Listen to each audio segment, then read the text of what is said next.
Quick run through the card. Warner 32, Khawaja 3, Labuschagne 51, Smith 41, Head 48, Marsh 51, Green 16, Carey 20, Stark was 23 not out, and Cummins 1 not out at the close. Bowling figures wise, Broad 14 overs, no maidens, 2 for 68. Those two, of course, taking him from 598 to 600. Anderson 17 overs, 4 maidens, no wicket for 43. Wokes 19 overs, 4 maidens, 4 for 52.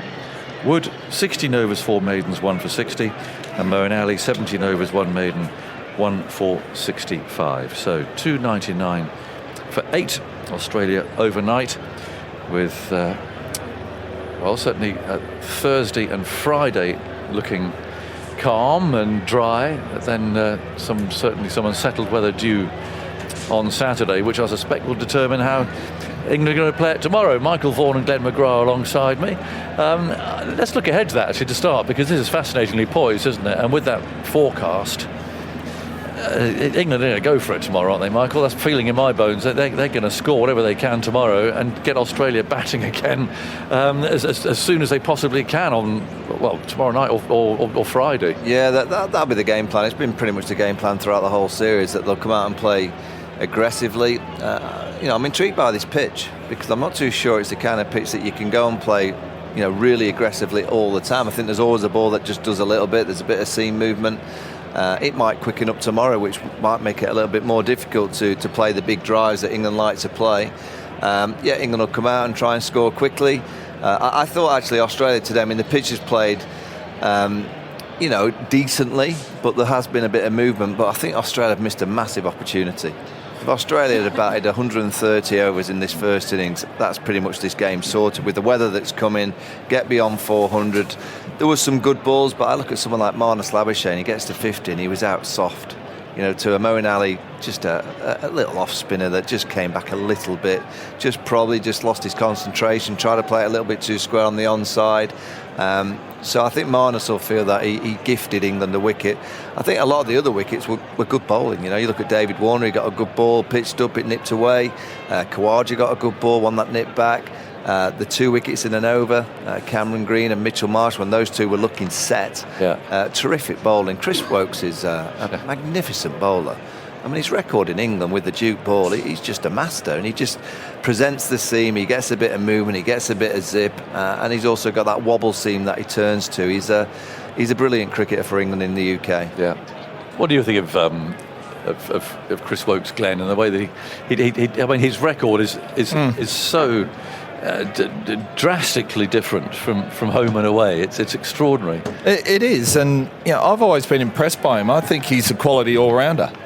I have no issues with that, and he just probably hasn't achieved what I think he should have achieved. But with the Duke ball over here in these conditions, if you just bowl good areas, and he knows it so well, it is something very special. But the problem with bowling with a Duke ball and getting that movement here, to then go overseas and bowl with a Kookaburra, which doesn't feel nearly as good in the hand, doesn't do as much, and it's on pitches that don't offer as much.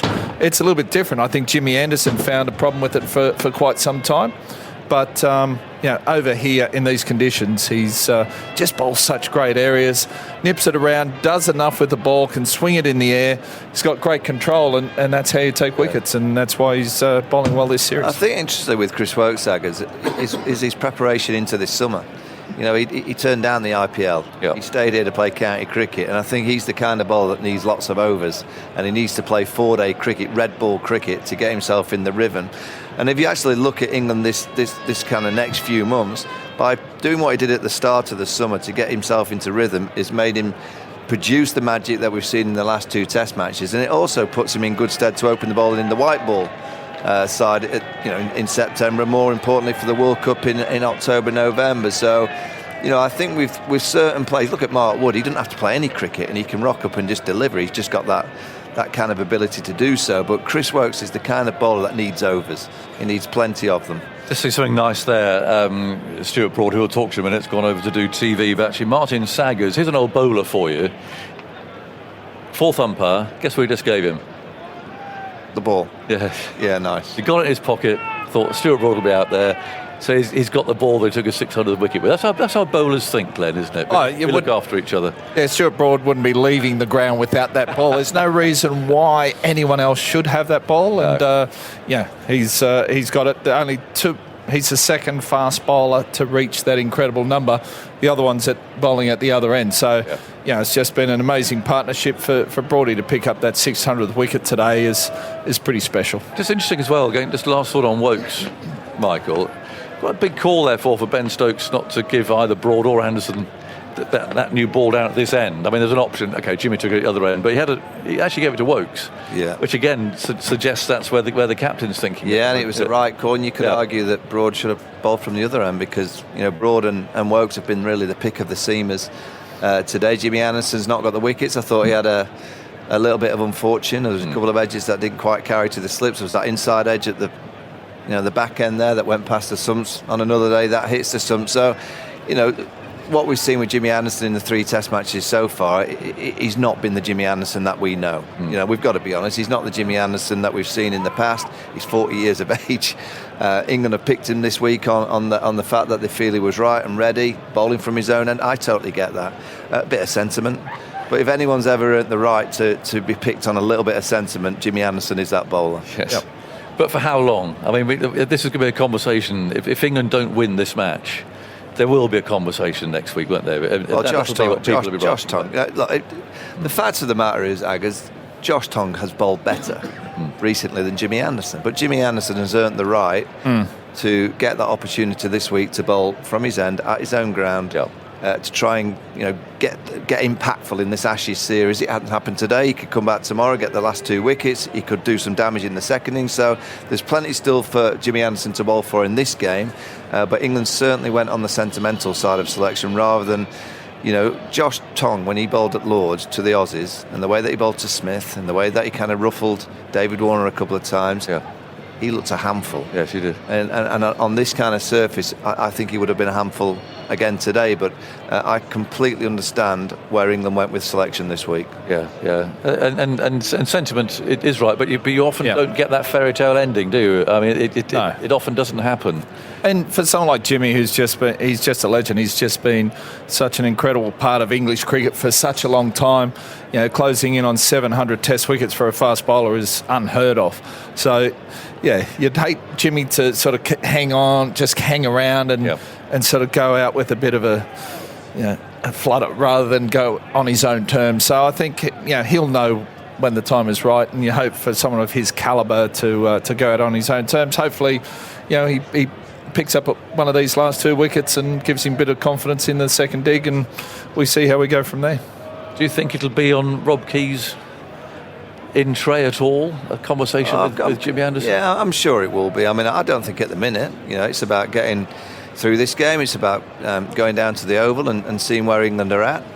Hopefully England are still in the series. That's what this England side will be hoping for, and then it'll be down to picking the best team next week at the Oval. I don't think they'll be thinking next week, we've got to pick Jimmy Anderson because it might be his last Test match, and it'll be all about trying to win the Ashes, hopefully, for England. But clearly Jimmy's not going to play too many more games. That's why this morning, when Stuart Broad and Jimmy Anderson were bowling together, it's a privilege and an honour to be here watching, because it's not going to happen that much longer. No. Now, we're not going to be able to turn up and see 2 greats of the game with the Duke ball in hand, delivering skill and consistency, and just seeing. And I don't think Stuart was at his best actually this morning. I thought Jimmy bowled better in the first 3 or 4 overs, but then Stuart gets Usman Khawaja out. But that combination of Broad and Anderson, it's just going to roll off our lips for a long, long period of time, because they've been absolutely fantastic, not just for English cricket, but for Test cricket around the globe. Well, let's talk about Stuart Broad. I can see him on the telly. We'll talk to him in a moment. I remember the first time I saw him, I think it was 4, and he's already about 5'6", he's been brought up in my part of the world. I know the club that he played all his young cricket at. Frank Hayes, of course, who played here for so long, and for England was his coach at Oakham School. It's just one of those really proud moments for people who have been associated with him through his career, isn't it? I mean, we talked about that. His first Test match, a difficult debut. Let's be honest. And on a very hot day in Colombo, on a pitch offering nothing, quite an inconspicuous debut, really. I wonder if you thought then this fella's going to go on and take 600 wickets. I mean, he's very fresh-faced. He had long hair. So he's only a young lad. No, I didn't think Jimmy Anderson would get close to 700. I certainly didn't think Stuart Broad would get close to 600. But I knew they'd have really good careers, and I knew Stuart was going to be a Test match cricketer, an international cricketer, because of the way that he thought about the game, the way that he demanded his own fields. A young bowler coming into a Test side that we'd only just recently won the Ashes.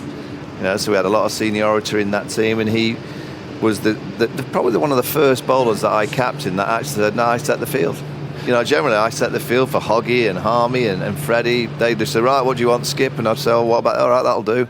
Whereas Stu went, "No, Skip, I'll have this, I'll have that, I'll have 3 slips, and we'll go to this plan." I went, "Brilliant, I don't have to do much when you're bowling. It's fantastic." I thought it was a dream. So I knew he was going to have a really good international career, but I think the attrition and the want to win and to get out there and compete is what stands out for Stuart Broad. In this Ashes series, he's led this England attack brilliantly. There's been obviously Chris Wokes that have come in, and Mark Wood has bowled extreme pace, Josh Tongue, who's obviously played at Lords and did nicely, but Stuart Broad's been the standout innings after innings and setting the tone, and he's been magnificent for England in pretty much most. If you can tell me an Ashes series, that Stuart Broad hasn't done something. It also used to turn him on, doesn't it? Oh, he loves it. He is Mr. Ashes. He's been fantastic for England in Ashes series. I don't think he'll make the next one. We'll have to wait and see. I can't see him trundling in with a Kookaburra in 25, 26 in Australia. But if this is the last couple of games that he plays against Australia, he has been. If you were picking Ashes teams of the whole history of Ashes cricket.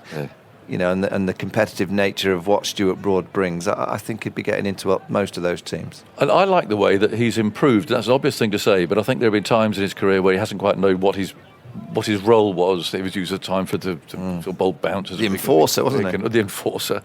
But yet, he's actually, his skills have improved so much. I mean, I know everyone's skills do, but I think Stuart Broad's are particularly improved. Yeah. Because when he first came on, he was a tall seam bowler and didn't really have much in the locker. But now he's even learned a new ball this year. I know it's a basic outswinger, but he's actually felt bothered enough to go and learn something new at 36 years old. Well, I think you have to have longevity in sport. I think you have to keep adding to your skill sets, because there's so much information that teams get on you these days, and so many angles of video. And if you don't keep bringing something new to the party, you'll get found out. Just a real good lesson for all young cricketers. Actually, Stuart started out as a left-hand batter. Yes, exactly. He didn't bowl much as a kid. No. What he's done now, he's got 600 Test match wickets, and he bats 9 and 10 and gives it a right good throttle with the bat. He got that magnificent 160 against Pakistan all those years ago. So he's always been able to bat. But again, it's a great lesson to a lot of young cricketers when they start out. They might start out as a bowler or a batter and end up the opposite. Yeah. That's exactly what Stuart Broad has done. I think he was 15 when he started bowling. He had some sort of growth spurt, and that was how it happened. What do you think, Glenn? And we talk about the things that he's learnt along the way, and how he's really worked at his game. Oh, exactly. And you've got to keep working at your game day in, day out. The day you stop looking to learn and add things to your armoury and think you know everything, it's well and truly time to give the game away. And you've got to have that hunger there and that psychological edge and that mental attitude and sort of getting yourself up each morning. There's got to be a motivation there. Okay, what are you looking to achieve out of this game? And whether that's a number of wickets or just the expectations you put on yourself, you expect to bowl your best or to keep improving, keep adding to it. So, there's, I look at Jimmy, I look at Broady, the motivation to get yourself up, put your body through what they've put it through over years of bowling. And fast bowling is tough on the body. And but you've got to have a motivation and a mental strength there to do that day in, day out. Right, well, he's finished with his television interview, but unfortunately he's going out of my sight. So it'll be difficult to know when he's actually got them on. Charlotte Swift has just put the headphones on, Stuart. Hello, Stuart. Hi guys, how are you? Well, I'm very well indeed. More the question, how are you? Yeah, I'm good, thank you. Yeah, it's been a nice day's Test cricket, I think. The sun's been out at Manchester, which can be slightly rare up here. And what was it, nearly 300 for 8? I think everyone's had a pretty decent day. Yeah, and you've had a particularly decent day. Come on, stop talking about the team. I mean, this is a day you'll never forget, isn't it? Yeah, I mean, 600 Test wickets. Never in my dreams did I think that would be a thing, really. But very special. It's got a nice ring to it. Taking that 600th Test wicket at the Jimmy Anderson end, I think that's pretty cool. But You know, I think back to when I got my Test cap. Actually, Vorney was the skipper who gave it to me, and Surrey and Botham presented me my cap in Colombo back in 2007. And my ultimate feelings there were, it never felt like the end game, just getting my Test cap. I wanted to win Test matches, win series, create memories with that. So, you know, I feel like some players sort of feel like they've sort of achieved what they wanted to achieve when they get given the Test cap, but I knew that I wanted more than that. I knew that was just the start, and I wanted to create some memories with it. And I've been really fortunate to play in some fantastic teams along the way, doing that towards 600 wickets. But you know, never did I think that I'd be up in the 160 of playing Test matches and up with some of the greats of the game in the wicket tally. Yeah. Well, I reckon I've seen most of your wickets, Stuart. I must have done. And what struck me, I think, watching it, is how you have developed and how you've worked at your game. And when you got that debut, there, a young lad bowling on pretty unhelpful conditions in broiling heat. But how you have worked and expanded your game and your skills is something that clearly is responsible for getting you where you are now.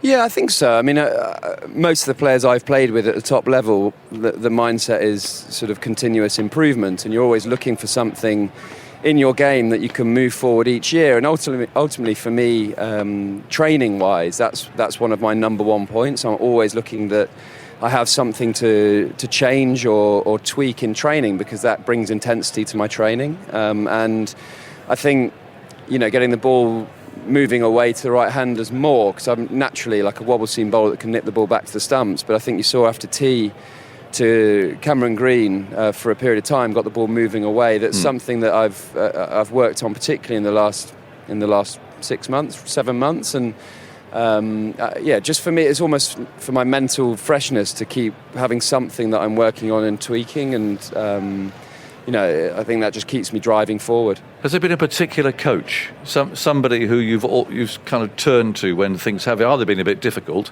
or when you have wanted to kind of develop your game a bit more? There's somebody out there. Bowling coach-wise, you know, there's probably a few to mention. David Saker, who's actually back with us for this series. It's been a pleasure to work with him once again. He was the England bowling coach from 2010 to 15, and he was probably tactically one of the best I've worked with, and he's always talking about how you're taking your next wicket. Technically, I've always bounced back to Otis Gibson, who I played with at Leicestershire and really helped me in my early days, and Kevin Shine, who's at Nottinghamshire now, was with the England side for a long period of time. His knowledge is outstanding, one of the best in the business of knowing about biomechanics and knowing what helps and what levers help the body move in a great way. So I've probably used all of those brains and picked little bits from them at all times, and ultimately Jimmy Anderson, I've been lucky to have been born in the same era and play in the same era as him, and you know, he's one of the best technicians we've ever seen, and training with him most days and playing with him has definitely aided my bowling as well. Yeah, and a very grounded background, Stuart. I mean, I don't know if she was winding me up today, but your mum claims she didn't know you were on 598 wickets when she arrived this morning. No, I mean, she certainly hasn't mentioned it to me. She's you know, she's been an awesome support for me right back from when I was a kid, and ultimately her mindset's always been you play cricket for entertainment and for fun. So even when I was 12 and playing for Edgerton Park, the first question when I get in the car was, have you had a great day, have you enjoyed it? Because ultimately in cricket you can have a brilliant day with your friends, even if you get no wickets or score no runs. You know, it's about it's always felt like a hobby to me, and ultimately I've reconnected massively with that under Baz and Stokesy. I think that's been a lot of their philosophy, and I'm not speaking out of turn really to say the past year and 14 months under these two guys as you know, I've loved every moment of it, and it's been an absolute pleasure to play with them, and it's really brought it back to feeling like I'm playing for Edgerton Park on a Saturday for fun. That's nice. And I mean, you've still got the energy, the drive, the determination to just keep going. Yeah, I mean, I'm loving it. I mean, it was my legs feel a bit heavy today, but I think that's more the Old Trafford outfield after a deluge of rain yesterday. But yeah, I mean, I've loved this series. It's come thick and fast, that is for sure. But you know, I still feel feel strong, and I'm bowling well at 37, and ultimately, Jimmy's been a bit of an icon for longevity, along with a lot of different sports people around who are playing to a much longer age now. I think the culture a few years ago was probably writing off people when they flicked over from 30, but there's so many role models now who have played different sports at longer ages, and that I take that as a lot of motivation. Right. Last one, how are you playing it tomorrow, Stuart? I mean, you're chasing this game, aren't you, with the possibility of bad weather? Is it full Baz ball tomorrow? Well, I mean, yeah, it's. I think you have to assess the conditions pretty quickly. I mean, the sun's been out most of the day today, and I felt like the pitch today, probably the most balls were middled from batters today from the whole series. It felt there was some brilliant shots on show. So that, if you miss as a bowler, you definitely go to the boundary. But ultimately, you can never judge a pitch until both teams are bowled and batted on it. It might come tomorrow and it'll be heavy cloud and swing all over the place. So, we'll be looking to try and get a first innings lead for sure, because that sets up a chase and makes that slightly easier at the back end. But, we've got to win the game. So we'll be doing everything in our power to do that. OK. Stuart, congratulations from all of us here. Memorable day. Thanks, guys. Appreciate it. Well, there we go. Memorable day for him. And he harks back to Edgerton Park. Whoever wrote that article about Melton Mowbray being the dullest place in the country, Edgerton Park is nestled there in the middle of the town, a beautiful playing field where Stuart learned his cricket, and they'll be very, very proud of him. But it's amazing how many sports people talk about, when they're at their best, they play the game because of what they did when they were kids. You go out with the mindset of just enjoying it, playing with freedom, playing with expression, taking on the opposition, because that's what you did when you were a young child, because there was no huge consequence. And then suddenly you become a pro and you get into the environment of international sport, international cricket, and suddenly there are consequences, and you get a little bit inward and you start to play a little bit in your shell, and you're a little bit scared of situations, you're scared of failure. And it's great to hear Stuart say that in the last 14 months under Ben and Baz, he's kind of freed up and gone back to what he was as a kid.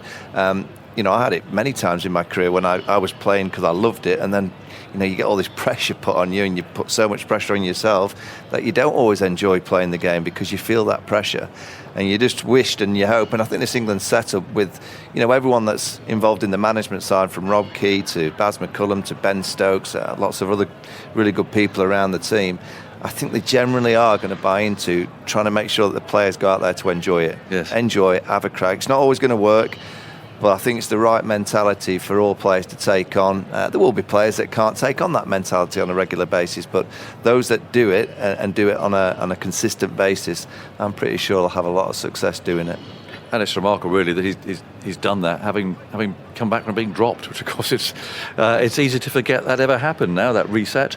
Andy Zaltzman, what have you got for us down there the last couple of minutes? Well, let's start with Broad, the fifth bowler to reach 600 in Test cricket, and that's this story of improvement from those early years that you were talking about. His first 20 Tests averaged over 40 with the ball. Since then, taken his wickets at 26 apiece. Jimmy Anderson similarly averaged 39 in his first 20 Tests, 25 since. And in terms of all bowlers who've taken 250 wickets in their Test career, their improvement as in terms of their average in their first 20 Tests compared with their average subsequently is the biggest. 14 runs for Anderson, 13 runs per wicket for Broad. So it's been an extraordinary story of two players who, in the age of central contracts has helped that the selectors stuck with them, where they might have jettisoned them in the more selectorally lively eras of English cricket. Australia's unconverted starts yet again. Their numbers 3 to 6 all scored between 41 and 51, and it's the first time in the history of Test cricket the numbers 3 to 6 have all reached 40, but then been out before any of them have made 55. So it's been a story really through the series that not many players and partnerships have gone on. This longest partnership of the series still just 32.5 overs. We haven't had a single 200 ball stand yet in this series. Australia's highest stands today 65, 63, 59, 46 and 39. So constantly building something and then it being ended. Chris Woakes instrumental in that, 4 wickets, his second 4-wicket haul against Australia, now taken 104 wickets at 22.3 in England. Many thanks, Andy. Let's hear from the Australian camp then. Alison Mitchell has been speaking with Marnus Labuschagne. Marnus, give us your assessment of this first day's play. Yeah, interesting. I mean, we're in a pretty good position here. I don't know the exact score. I think we're about 8 for 300. I think at the start of the day, you're always going to take something with a 3 in front of it. The statistics back that up. Scores over 300 in the first innings is a big tick. So we'll take it, but there was obviously, you know, so many of us that got starts today. You know, myself, Travis, Mitch, Davey, Smudge. I mean, the list goes on. So a little bit disappointing that one of us didn't put our hand up and get a really big score, but it's always nice to see that the whole team's contributing. For your own contribution, you've made a half century here. Your own lofty standards, I think a lot of people probably would have expected you to have made a big contributions throughout the series. How have you found batting throughout this Ashes? Yeah, I think it's interesting. It's just been one of those series where, you know, I felt like I haven't really been able to kick on. I feel like I'm batting all right. I feel like, so at times I just haven't had that much rhythm, but I don't really rely on that all the time. So, you know, it's nice to, when you're not really batting that well or feeling like you're batting that well, that you're still able to make contributions and sort of get the team in good positions. But yeah, my decision making today, I was much happier with that. A bit disappointing the first few tests. I think I made a few uncharacteristic decision making errors, and so I was trying to negate those out of my game. What sort of things do you work on, or have you been working on when you've been sort of faced with maybe not performing as you want to be? I think it's just trying to stick to a process rather than getting fixated on the result, which is what I tried to do today and what I tried to do at Leeds. And obviously when you go away from that process and get out, it's really frustrating and you get really angry with yourself. But I felt like today I stuck to the process for a long time, and obviously disappointing to get out there. You know, we just had him, and Hetty and I were building a really formidable partnership, and we sort of let him off the hook there, and then Bison came in and obviously steadied the ship really well. Given the situation that the team are in with the series and your Ashes holders, is there a sense of thinking, well, we know that a draw is enough here in terms of keeping that trophy? We certainly haven't even discussed that. We certainly haven't even talked about that. I think our process is taking it day by day and trying to make sure we win that day. And for us today was obviously getting sent in again.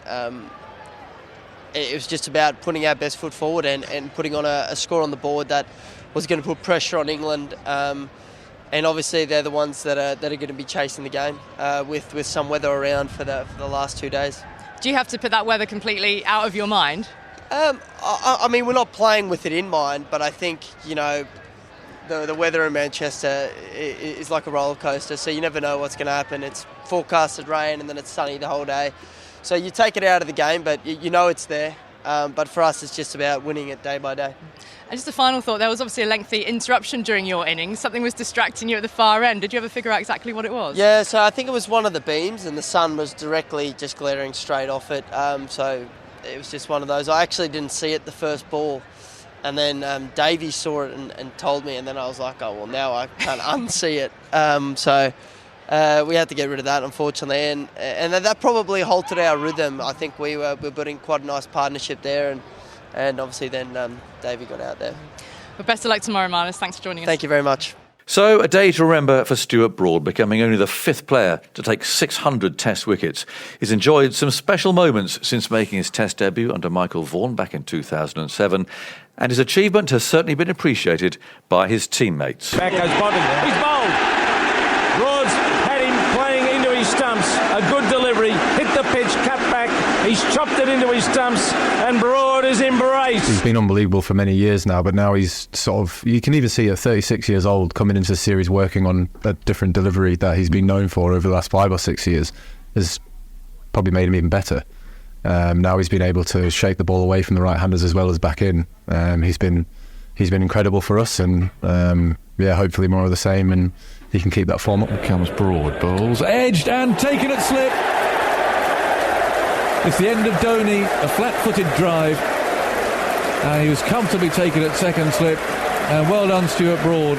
Stu, huge congratulations on your 600 wicket, mate. It's a testament to yourself, your resilience, your patience and determination to get to that milestone. Thoroughly deserved. We're all very, very proud of you, and hopefully a few more in you yet. And here's Broad, just listen to the noise. He's up the wicket, he bows wide, it's bowled him!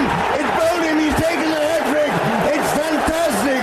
Broad has hit his off stump, Kumar is out, 3 wickets in 3 balls. Congratulations on 600 wickets, Brody. I'm very lucky to have played with you on the same pitch as well, so hopefully many more to come. Thank you, mate. And he's bowled him! And Clark is gone. And that's a significant breakthrough. Broad is off. He's absolutely delighted. He's been mobbed by his team. They had to chase him. Brody, congrats on 600 poles. Amazing achievement.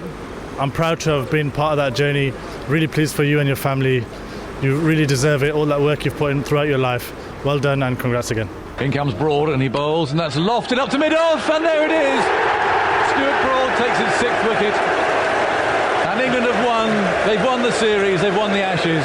Brody, 600 Test wickets, mate. An unbelievable achievement. It's been a pleasure to be a part of some of those, and long may it continue. I know we'll be getting you in the cryo chamber for a few more years yet, and keeping those legs going. Cheers. Broad runs in, bowls, and that's edged and caught. It's all over. One of the most dramatic mornings Test cricket you'll ever see. Brody, just want to say incredible achievement. It's a hell of a lot of wickets. It's a lot of fielding. It's a lot of overs. It's a lot of moaning at umpires. It's a lot of screaming at robots. Everything that you've done to get to this point has been an incredible journey to watch you do it, and it's a thrill to play with you, so many more to come hopefully. Keep going, pal. Broad is in to Brathwaite. Brathwaite is stuck on the pad, big appeal for him, and it's given him! That is Broad's 500th wicket in Test cricket. Brody, 600 Test wickets, incredible achievement, mate. Absolutely delighted for you. Plenty of warm-ups, plenty of your amazing spells. And just really pleased for you. I'm sure there's many more to come, and there's a few warm-ups in there, mate. Hopefully not too many more.